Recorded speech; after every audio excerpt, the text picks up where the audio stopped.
Today, we're throwing Tanjiro Kamado from Demon Slayer and Monkey D. Luffy from One Piece into the Shibuya Incident. But here's the twist that will blow your mind by the end of this story. They might actually prevent one of the most heartbreaking deaths in anime history. Can they change fate itself? Stick around to find out. Wait, prevent a death? Now I'm hooked. October 31st, 2018. Shibuya, Tokyo. The night that would change the world of Jujutsu Kaisen forever. But on this particular Halloween, something impossible happened. A dimensional rift tore through reality itself, and two warriors from completely different worlds were pulled into the chaos. The first to emerge was Tanjiro Kamado. His eyes, sharp and kind, immediately assessed his surroundings with that heightened sense of smell he was known for. The scent hit him like a physical force. Thick, malevolent, suffocating. It was similar to demons, but different.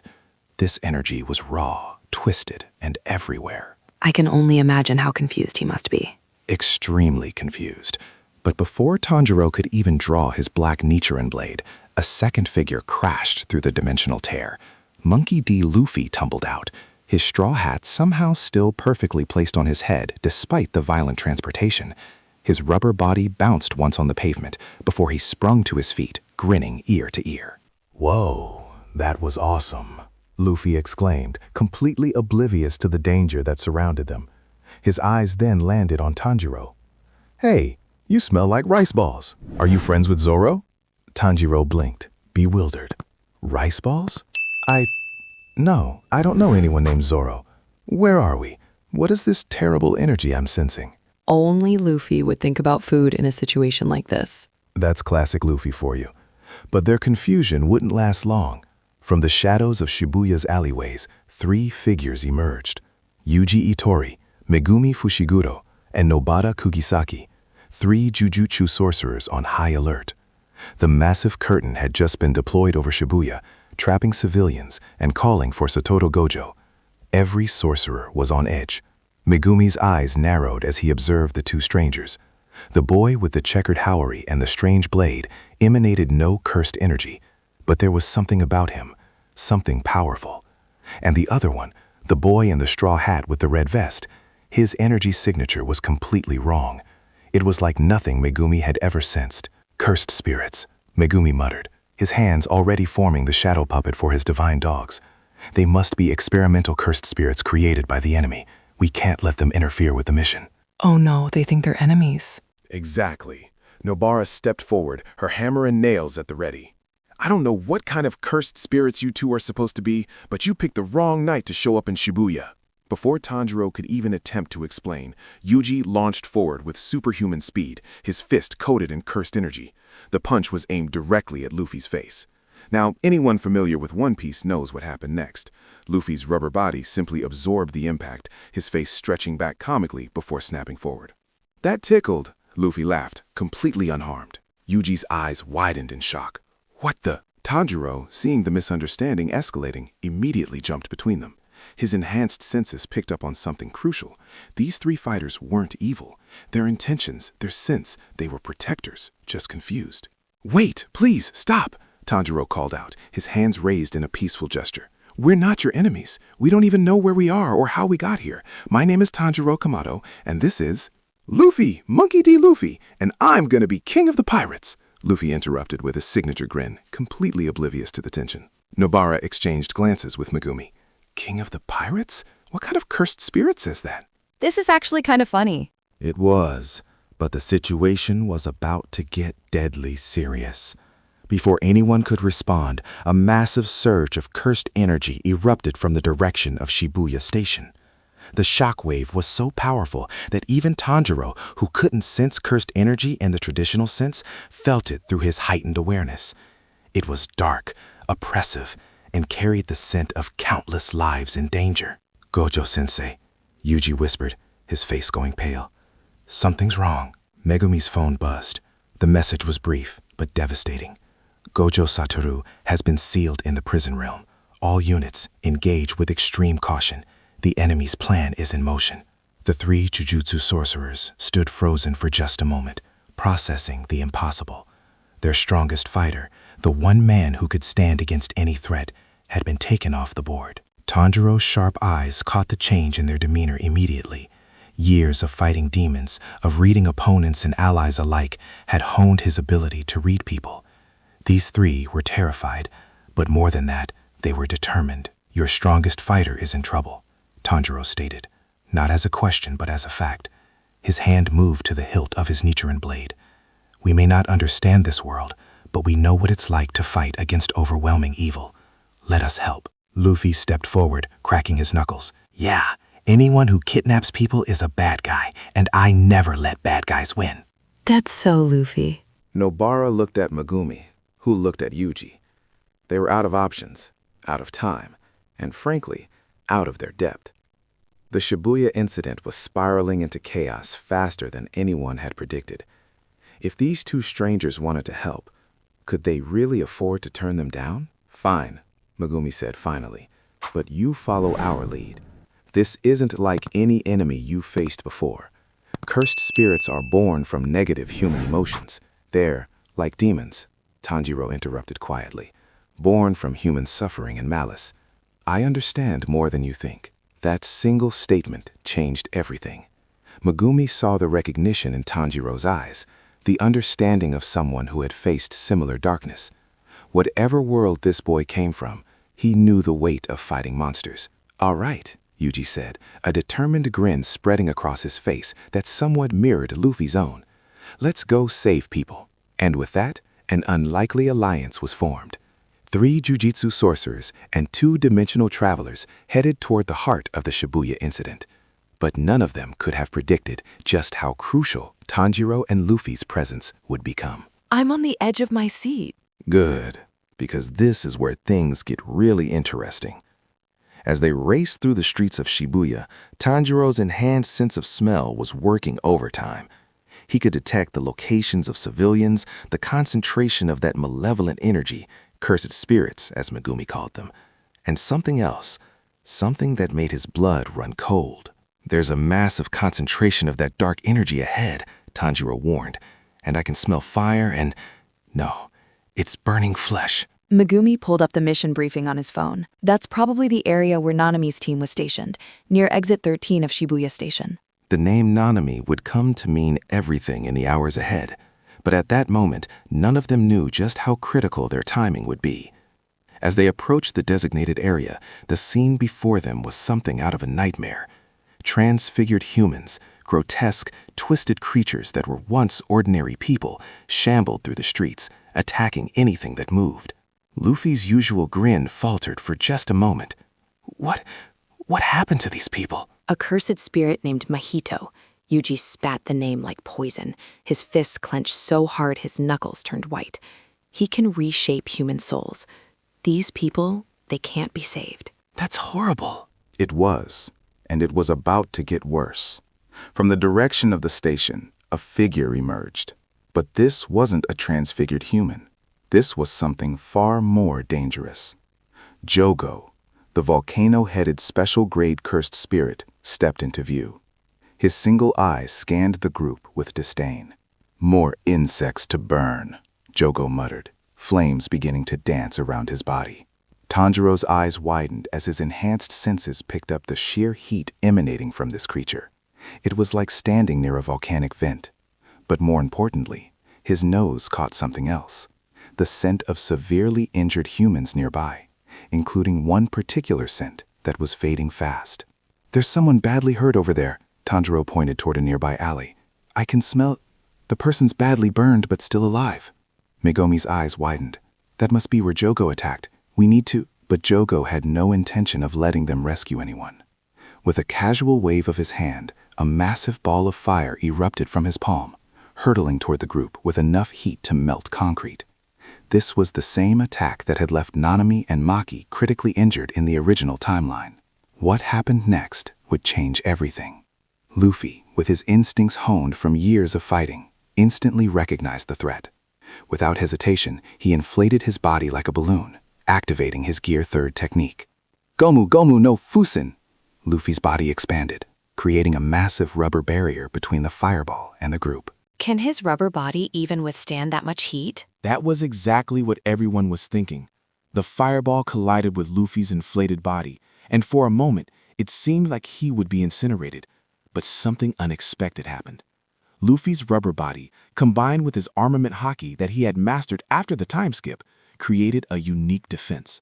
The Haki coating prevented the rubber from immediately melting, while the elasticity of his body dispersed the impact of the explosion. The fireball exploded against Luffy's defense, the shockwave rippling outward, but the group behind him protected. Luffy deflated, steam rising from his slightly singed vest, but he was grinning. That was hot, but I've taken worse from Ace's flames. Jogo's eye widened in surprise. This was impossible. A direct hit from his flames should have incinerated anyone.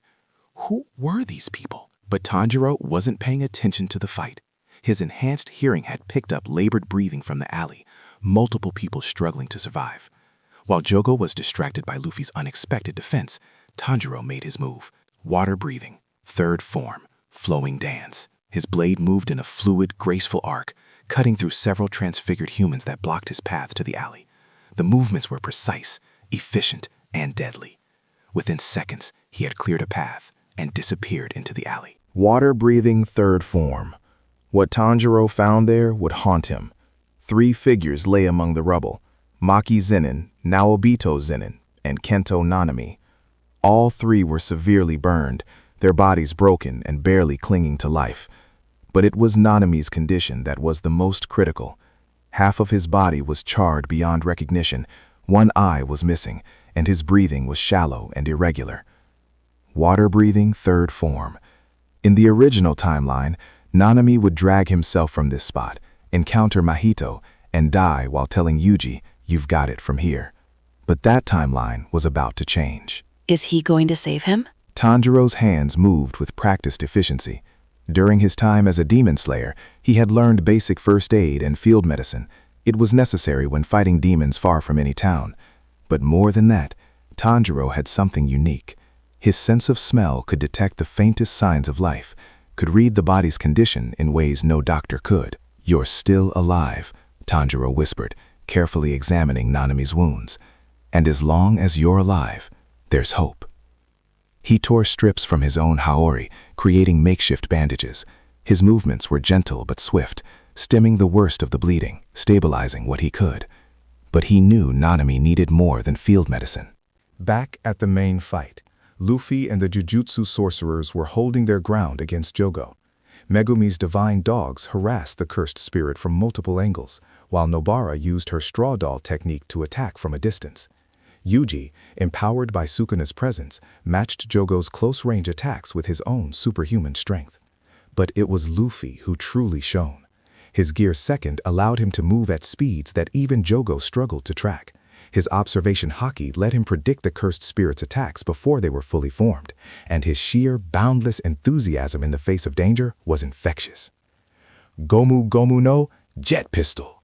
Luffy's Haki-coated fist struck Jogo's jaw with the force of a cannon, sending the cursed spirit stumbling backward. For a moment, genuine surprise crossed Jogo's features. This rubber human, whatever he was, packed a serious punch. Remember what I asked at the beginning about preventing a death? Well, here's where everything comes together. But before we get to that crucial moment, let me remind you to hit that subscribe button right now. We're bringing you the most epic crossover stories in anime, and you don't want to miss what happens next. Trust me, the second half of this story is going to blow your mind. Yes, subscribe to Tongi Crossover Hub. While Luffy and the others kept Jogo occupied, Tanjiro had made a critical decision. Nanami was too injured to move safely, and taking him to a hospital in the middle of this chaos was impossible. But Tanjiro remembered something Megumi had mentioned during their rush to this location. There was someone named Shoko Ieri who could heal with cursed energy techniques, stationed at a makeshift medical center not far from here. Using his enhanced strength, Tanjiro carefully lifted Nanami in a fireman's carry. The Grade 1 sorcerer was barely conscious, drifting in and out of awareness. Through his delirium, Nanami saw a young boy with a scarred forehead and kind eyes, carrying him to safety. Malaysia. Nanami whispered, his voice barely audible. Was going to Malaysia. "And you will," Tanjiro promised, his voice firm despite the chaos around them. "You'll see those beaches and that peaceful life you're dreaming of. But first, we need to get you to a healer. Tanjiro's journey through Shibuya while carrying Nanami was fraught with danger. Transfigured humans lurched from every corner. Cursed spirits manifested from the fear and panic of the trapped civilians, and the entire district seemed to be descending into hell itself. But Tanjiro's total concentration breathing allowed him to maintain his stamina even under such strain. He navigated through the chaos using his enhanced senses, avoiding the worst concentrations of cursed spirits, finding the safest paths through the destruction. His water-breathing techniques, when necessary, cut through obstacles with minimal wasted motion.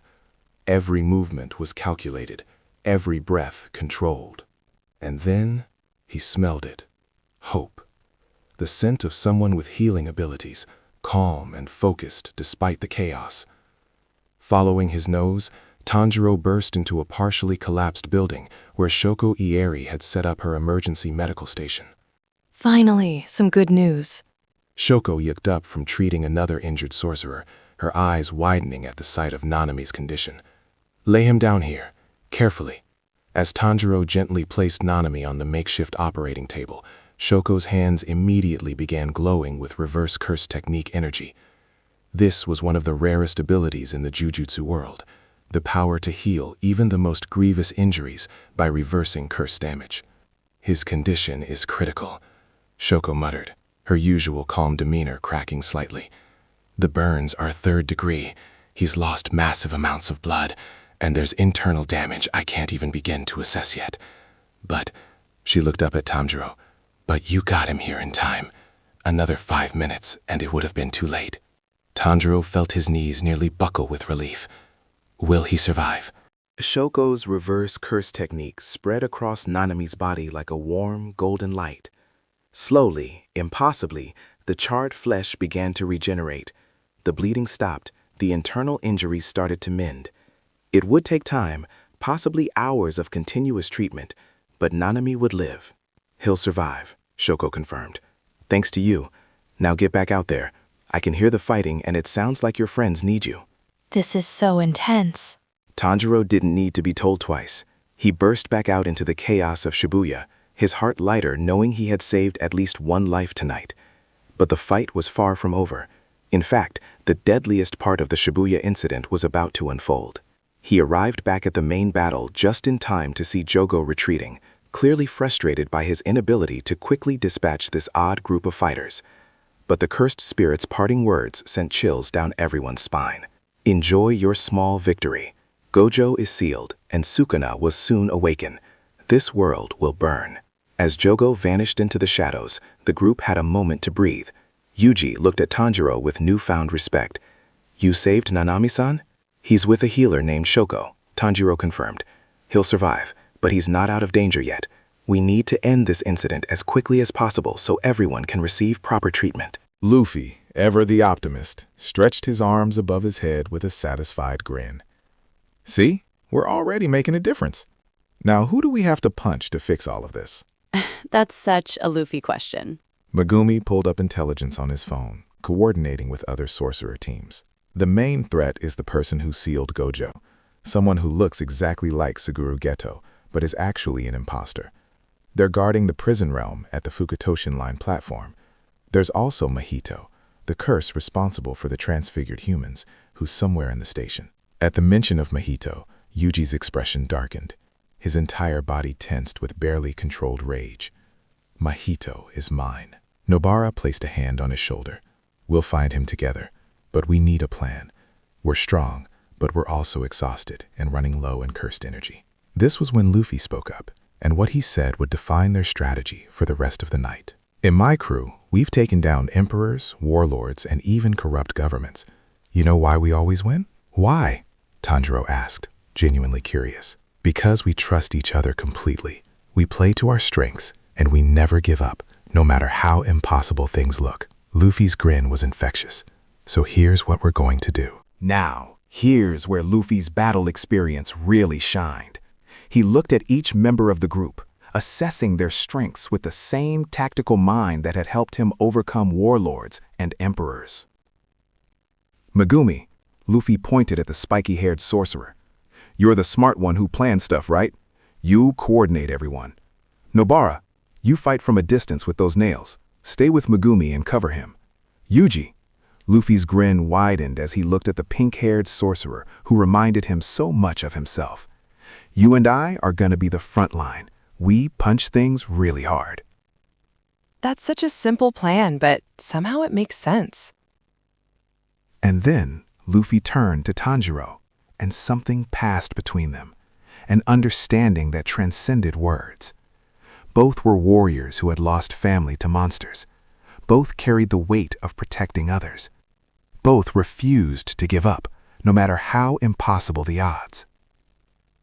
Tanjiro, Luffy said seriously, his usual playfulness fading for just a moment. You and I stick together. Where I go, you go. Where you go, I go. Deal? Tanjiro nodded, his hand instinctively moving to the hilt of his Nichiren blade. Deal. I can sense danger before it arrives, and my blade can cut through almost anything. Together, we'll protect everyone. Perfect. Luffy's grin returned in full force. Now let's go save this city. The group split up according to Luffy's plan. Megumi, Nobara, and several other sorcerers would work to evacuate civilians and deal with the transfigured humans. Meanwhile, Yuji, Tanjiro, and Luffy would head directly toward the most dangerous threats, starting with finding and neutralizing Mahito before he could cause more devastation. As they ran through the chaos of Shibuya, Tanjiro's enhanced senses were working overtime. Every scent, every sound, every shift in the air told him a story. And the story he was reading now was one of imminent danger. Luffy, Tanjiro called out as they rounded a corner. There's something ahead, multiple presences, all emanating that dark energy. And one of them smells like pure malice. That has to be Mahito, right? Exactly. They burst through the doors of an abandoned shopping center, and there he was. Mahito, the cursed spirit born from humanity's hatred of itself, stood among dozens of transfigured humans. His patchwork face twisted into a grotesque smile when he saw Yuji. Well, if it isn't Itadori, and you brought friends. Mahito's eyes flickered to Tanjiro and Luffy, and for a moment, genuine confusion crossed his features. What are you two? You don't smell like sorcerers, but you're definitely not normal humans either. Yuji's cursed energy flared around him, black and red like living flames. His entire body trembled with barely contained rage. Every fiber of his being wanted to tear Mahito apart for what he did to Junpei, for every innocent life this curse had destroyed. Mahito. Yuji's voice was cold, colder than Tanjiro had ever heard from the usually warm-hearted sorcerer. I'm going to kill you. I don't care how many times you come back. I'll kill you again and again until you're completely erased from this world. Mahito laughed, that horrible grating laugh that sent chills down spines. Such hostility. I love it. But you see, I've learned some new tricks since our last fight. Let me show you. Idle transfiguration. Mahito's hand shot forward, and the transfigured humans around him began to move. But they weren't just attacking, they were combining, merging together into larger, more grotesque forms. It was body horror at its absolute worst, and even Luffy, who had seen some truly disturbing things in his adventures, felt his stomach turn. Tanjiro, can you smell where the real Mahito is? Luffy asked, his arms already stretching as he prepared for battle. Tanjiro closed his eyes for just a moment, filtering through the overwhelming sensory information. There. He's creating a clone of himself, one that can't use idle transfiguration and one that can. He's trying to split us up. That's so devious. But Tanjiro and Luffy had a counter-strategy that Mahito couldn't have predicted. See, Tanjiro's water-breathing and sun-breathing techniques had taught him something crucial, the importance of flowing with the battle, adapting to every changing circumstance. And Luffy? Luffy's observation haki allowed him to sense intent and predict movements before they happened. Yuji, Luffy called out. You take the one that can transform people. We'll handle the other one. But Yuji started to protest. Trust us, Tanjiro interrupted, his Nichiren blade already drawn. The black steel gleamed in the fluorescent lights of the shopping center. We may not know this world, but we know how to fight evil, and that curse needs to be stopped. Yuji hesitated for just a second before nodding. Something about these two strangers inspired confidence. Maybe it was the determination in Tanjiro's eyes or the unshakable resolve in Luffy's grin. Whatever it was, Yuji found himself trusting them completely. The battle erupted in full force. Yuji engaged with the Mahito clone that could use idle transfiguration, his black flash technique creating massive explosions of cursed energy with each hit. Meanwhile, Tanjiro and Luffy faced the other Mahito, and what followed was a demonstration of cross-dimensional combat at its finest. Sun breathing, first form, dance. Sun breathing, first form. Tanjiro's blade moved in a beautiful arc, flames seemingly erupting along its edge. But these weren't real flames. They were the visualization of his breathing technique, the concentration of power so intense it appeared as solar fire. The slash cut through 3 transfigured humans in a single motion, the precision of the cut preventing them from suffering as they were destroyed. That's actually kind of merciful, isn't it? It was. Even in the heat of battle, even against monsters, Tanjiro never forgot his compassion. Each life lost to Mahito's transfiguration was a tragedy, and he honored them by making their end as painless as possible. But Mahito wasn't impressed. Pretty light show, but can you handle this? Domain expansion, self-embodiment of perfection. But Mahito wasn't impressed. Pretty light show, but can you handle this? Domain expansion. The world around them suddenly changed. They were inside Mahito's domain expansion, a twisted reflection of the cursed spirit's soul. In this space, Mahito's idle transfiguration was guaranteed to hit. But Mahito wasn't impressed. Pretty light show, but can you handle this? Domain expansion. Or it should have been. But Mahito wasn't impressed. Pretty light show, but can you handle this? Domain expansion. Gomu Gomu no balloon. But Mahito wasn't impressed. Pretty light show, but can you handle this? Domain expansion. Luffy inflated his body to massive proportions, and when Mahito's sure-hit transfiguration touched him, something impossible happened. The technique simply bounced off. Luffy's rubber body, combined with his armament Haki, created a defense that Mahito's soul manipulation couldn't penetrate. The technique required touching and understanding the contours of the soul, but Luffy's soul was so fundamentally different from anything in this world that Mahito couldn't get a read on it. But Mahito wasn't impressed. Pretty light show, but can you handle this? Domain expansion. What? Mahito's confidence cracked for the first time.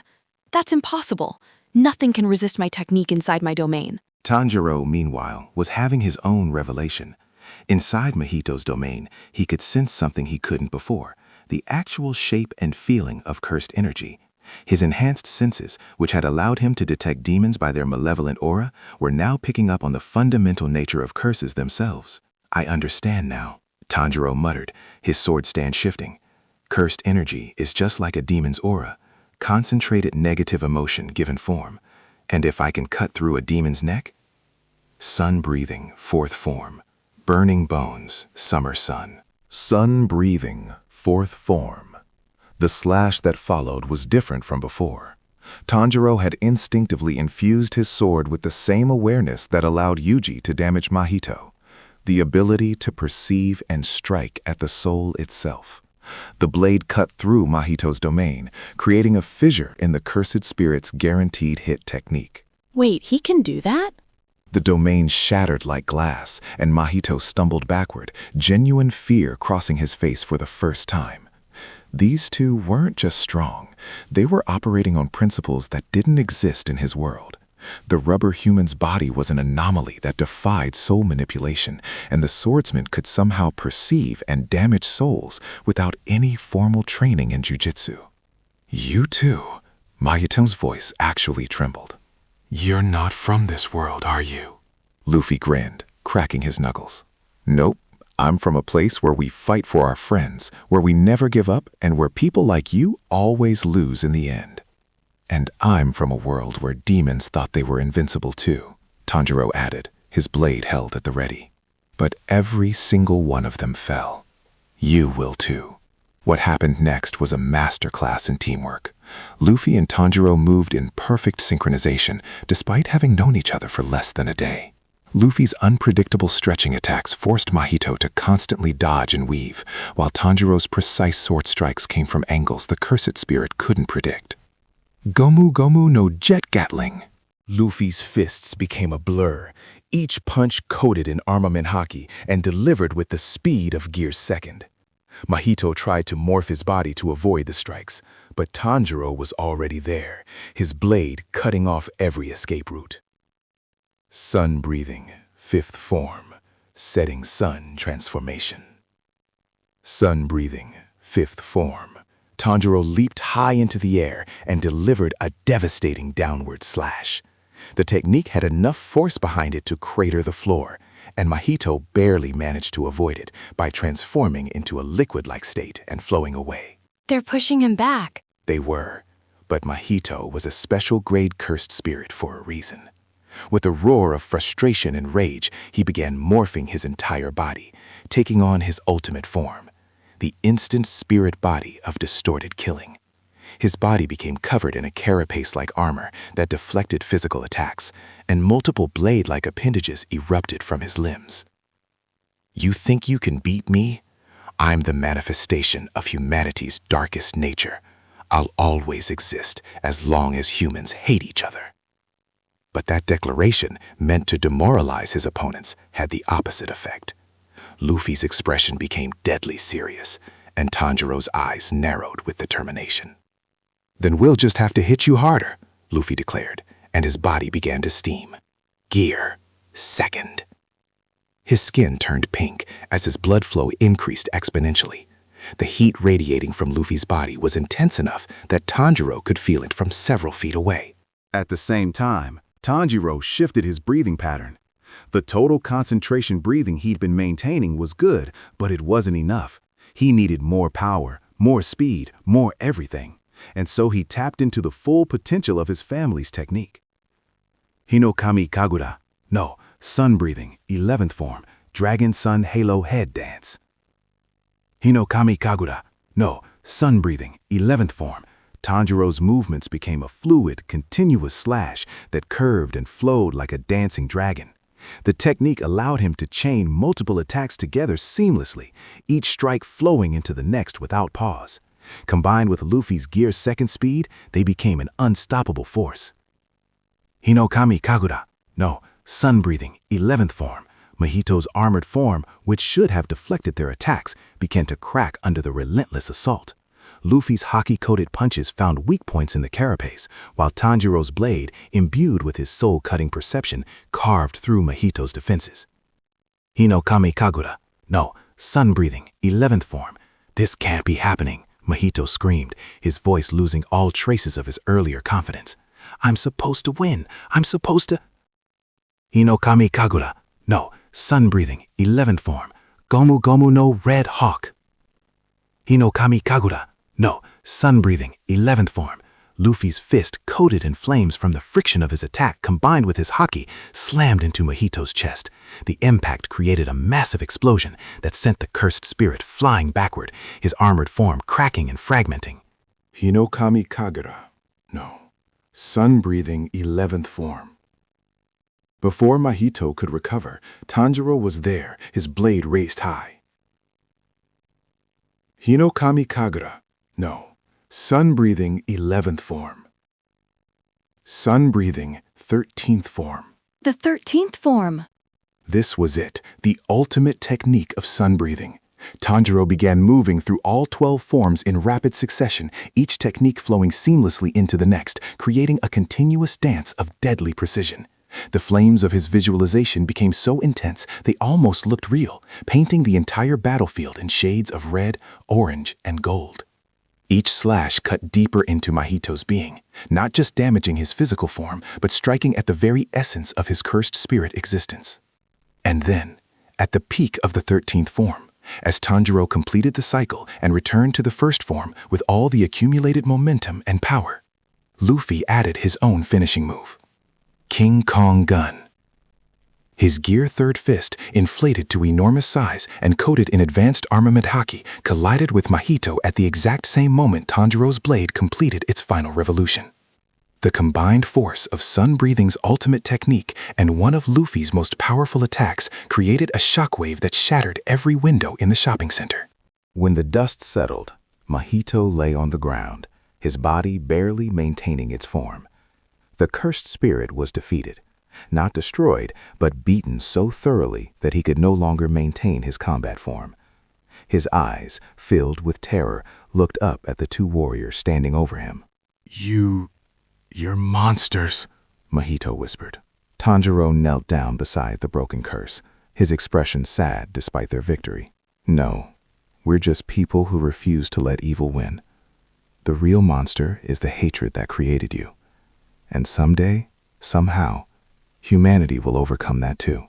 Before Mahito could respond, Yuji arrived, having defeated the other Mahito clone. The pink-haired sorcerer looked exhausted, covered in wounds, but alive and standing. When he saw Mahito's defeated form, something between relief and satisfaction crossed his face. "I'll take it from here," Yuji said quietly. He looked at Tanjiro and Luffy. "Thank you, both of you. I couldn't have done this without you." This is such a powerful moment. It was, but the Shibuya incident wasn't over yet. They still had to deal with the fake ghetto who had sealed Gojo, and there were other threats still lurking in the city.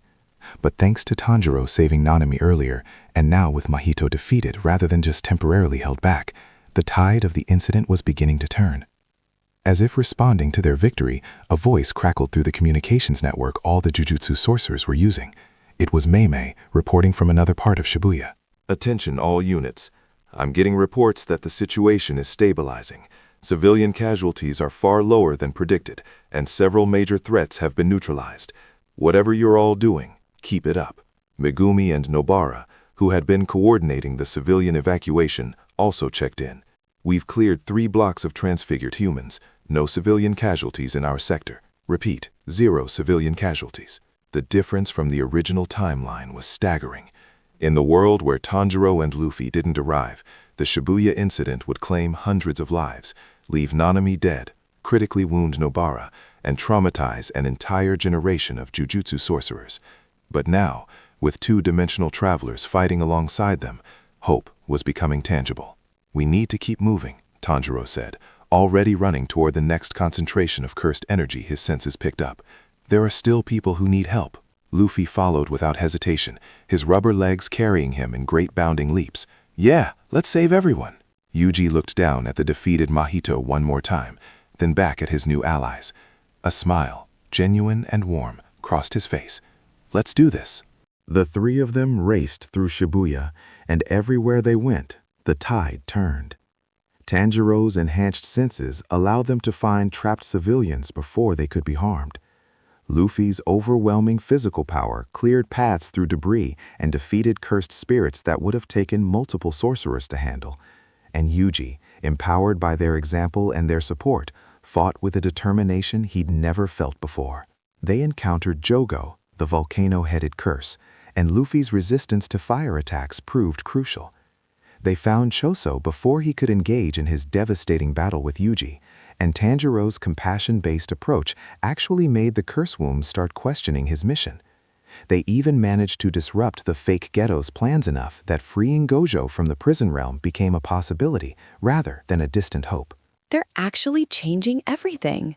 By the time the sun began to rise over Shibuya on November 1st, the impossible had happened. The Shibuya Incident, which should have been the darkest moment in modern Jujutsu history, had been contained. Not without cost, several sorcerers were still critically wounded, and the district itself was heavily damaged. But the death toll was a fraction of what it should have been. And at the center of it all, 2-dimensional travelers stood alongside their new friends, exhausted but victorious. Tanjiro's Nichiren blade was chipped and worn, but still intact. Luffy's vest was in tatters, but his signature grin never wavered. And around them, Jujutsu sorcerers looked at these 2 strangers with something between awe and gratitude. In the makeshift medical center, Shoko Iiri worked tirelessly to heal the wounded. And there, among the injured, Kinto Nanami opened his eyes. The burns that should have killed him were healing, slowly but surely. The man who should have died telling Yuji, "You've got it from here," would instead live to see Malaysia after all. When Nanami learned what happened, how a boy with a checkered haori had carried him through hell itself to save his life, he insisted on meeting his savior. Tanjiro was brought to his bedside, and the two men looked at each other. "Why?" Nanami asked simply. "You didn't know me. You risked everything to save a stranger." Tanjiro's answer was simple and heartfelt. "Because every life matters. Because I've lost people I love to monsters, and I never want anyone else to feel that pain if I can prevent it. Because that's what my family taught me." Nanami closed his eyes, and a single tear ran down his scarred face. "Thank you. Thank you for giving me a future." I'm not crying. You're crying. Meanwhile, Luffy was doing what Luffy does best, making friends. He'd somehow convinced Yuji, Megumi, Nobara, and even the usually stoic Panda to join him for a meal. In the middle of a disaster zone, surrounded by destruction, Luffy had found a somehow still operating restaurant and declared they were having a victory feast. "You can't save the world on an empty stomach," Luffy declared, somehow already 3 plates deep into his meal. "Besides, we won. We should celebrate." "But Gojo-sensei is still sealed," Megumi pointed out, though he was smiling despite himself. "So we'll save him next," Luffy said with absolute confidence. "Nothing's impossible. Me and Tanjiro just proved that." Yuji raised his glass of water. To impossible things becoming possible, and to the best dimensional travelers anyone could ask for. As the group toasted, Tanjiro sat quietly, his enhanced hearing picking up the sounds of Shibuya slowly coming back to life. Civilians were being led to safety, injured sorcerers were being healed, and the cursed spirits that had terrorized the city were being systematically eliminated. But more than that, he could hear something else. Hope. In the voices of the people, in the determination of the Jujutsu sorcerers, in the sound of Luffy's infectious laughter. This world, this Jujutsu Kaisen world that had been pushed to the brink, was going to survive. And standing at the edge of the restaurant, watching his new friend celebrate, Tanjiro felt something warm in his chest. He was far from home, far from Nezuko and the Demon Slayer Corps, but he wasn't alone. He had Luffy by his side. He had new allies he could trust, and he had a purpose. "Oni-chan," a voice whispered in his mind. Nezuko's voice, from memories of another world. "You did good. You saved people. I'm proud of you." Tanjiro smiled, his hand touching the Hanafuda earrings his father had given him. "Thank you, Nezuko. I'll keep fighting. For you, for everyone." This is such a perfect ending. But wait, there's more. See, the dimensional rift that brought Tanjiro and Luffy to the Jujutsu Kaisen world hadn't closed, and now, with the Shibuya incident changed so dramatically, the question was, what would happen next? Would they find a way home? Would they stay and help the Jujutsu sorcerers defeat the remaining threats? Would more dimensional travelers arrive? The truth was, their adventure in the Jujutsu Kaisen world was only beginning. Tanjiro's sun breathing had evolved through exposure to cursed energy, creating a new fusion technique he was calling Solar Curse Slaying Style. Luffy had learned that his Haki could actually interact with and damage cursed spirits in ways even experienced sorcerers couldn't replicate. And most importantly, they had proven something that the Jujutsu world desperately needed to know, that even the darkest curse, even the most hopeless situation, could be overcome with determination, friendship, and the refusal to give up. As the sun fully rose over Shibuya on November 1st, painting the sky in shades of gold and orange that perfectly matched Tanjiro's sun-breathing flames, the two-dimensional travelers stood side by side, looking out over the city they'd helped save. "Ready for the next adventure, Tanjiro?" Luffy asked, his straw hat sitting perfectly on his head despite everything they'd been through. Tanjiro nodded, his hand resting on the hilt of his Nichiren blade. "Ready, Luffy. Together, we can face anything." And somewhere in the distance, the fake Ghetto watched the sunrise and realized that his plans had been irreversibly changed by two impossible variables. The game had changed. The Shibuya incident had failed in ways he never predicted. But that, as they say, is a story for another time. That was absolutely incredible. I can't believe how well Tanjiro and Luffy work together in the Jujutsu Kaisen world. I know, right? And that's just the beginning of their adventure. If you loved this story, make sure you're subscribed to Tanjiro Crossover Hub. We're going to bring you more amazing crossover stories that pit your favorite anime characters in epic scenarios like this one. And don't forget to like and leave a comment telling us which crossover you want to see next. Should we do Naruto characters in Attack on Titan? Maybe throw some My Hero Academia heroes into Demon Slayer. The possibilities are endless. Hit that subscribe button, turn on notifications, and join us for more incredible crossover adventures. See you in the next video. Until then, keep believing in the impossible. Because as Tanjiro and Luffy just proved, anything can happen when different worlds collide. This has been Tanjiro Crossover Hub, and we'll see you next time.